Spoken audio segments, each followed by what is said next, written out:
Drusus Levarian, welcome. This is Atlas, hard as stone.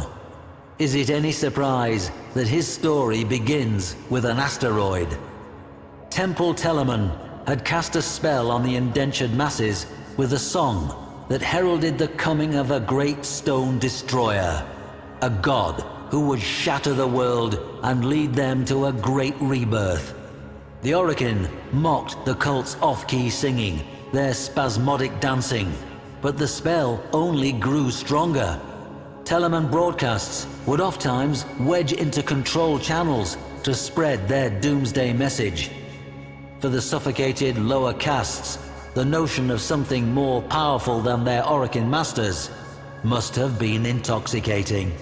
A brutal Orokin crackdown seemed to be working, until an asteroid was detected on a collision course with Earth. The Telamons celebrated it as prophecy writ true, divine intervention. For the first time in living memory, the Orokin showed vulnerability. It did not matter that the destruction would be total. For the Temple, this was a sign of a new age.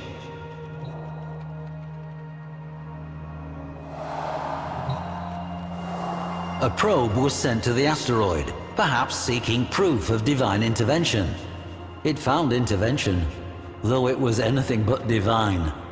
The rock had been fitted with colossal steering thrusters, and manning those thrusters, a bevy of well-armed Telamon. Having taken fate into their own hands, they set about a final convulsive dance aboard that rock. Battlecruisers, Orgon missiles, a gale force of Dax. The Orokin could have resolved this in any number of ways, but their enemy was not the Telamons themselves. It was their ideas. Atlas alone was sent. As he crashed onto that rock, his Shakiro helm greeted the cultists. Note the angled ballistic plating and reinforced neck protection.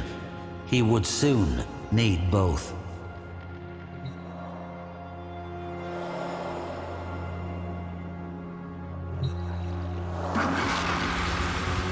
For years, historians felt this tale of Telamon quite improbable, an artifact of Orokin propaganda myth.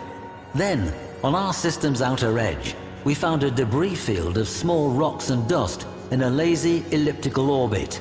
Upon these rocks, we find the remains of peculiar stone statuary. The petrified figures, clearly temple members, have been frozen into a tableau of struggle and death.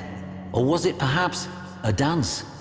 This remarkable find forces us to rethink the entire tale as fact.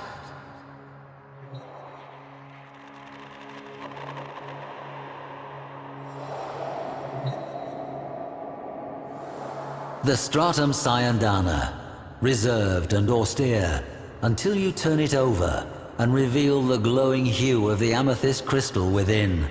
A breathtaking geode. Imagine its spiraling ribbons as Atlas tore toward the killer asteroid's thrusters.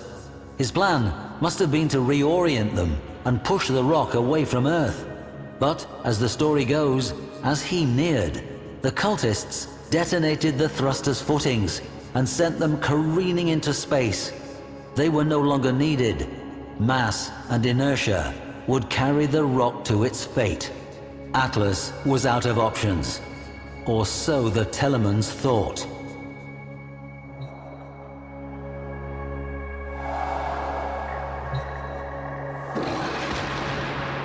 The Techo are perhaps my favorite pieces in this gallery. Note the intricate, ornate moldings, the complex blades. Quite the contrast from Atlas's otherwise workmanlike appearance. The beauty and craftsmanship conceal the true purpose of the Techo, as indentations found in cultists' skulls attest. I have to wonder what frenzied dance would have been interrupted, or if the whiplash strikes and jabs of the Techo might have blended into the crowd's fitful celebration.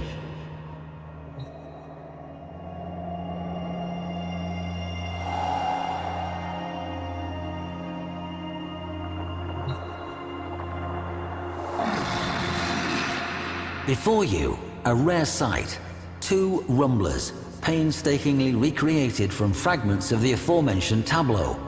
How these inert and rigid formations are compelled to life by Atlas defies reason, yet it is true. Consider the confusion of those Telemons as the very stone they worshipped came to life and set upon them. How could they retaliate against such a thing? Like sparring with a landslide.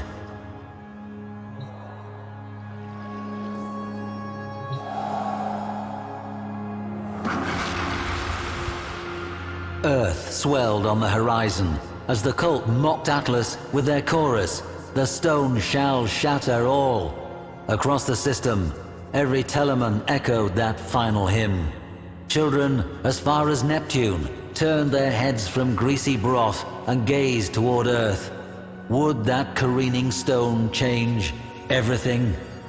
Atlas kneeled down, head and hands pressed to the ground in apparent defeat as the Telemon's hymn grew even louder. But Atlas was listening, feeling the way the stone trembled to the hymn's pitch. The faults within the asteroid became vivid to him, and so a new song rose up. Rumblers, erupting in a godlike rhythm, beating along the faults until Atlas, alone, struck the final resonant chord. A tremor forked through the rock until, all at once, the great asteroid exploded, its dust falling as scintillating rain, sparking across the atmosphere, and then gone. The Telemon's song fell silent, and children, as far as Neptune, turned away and swirled their spoons in greasy broth.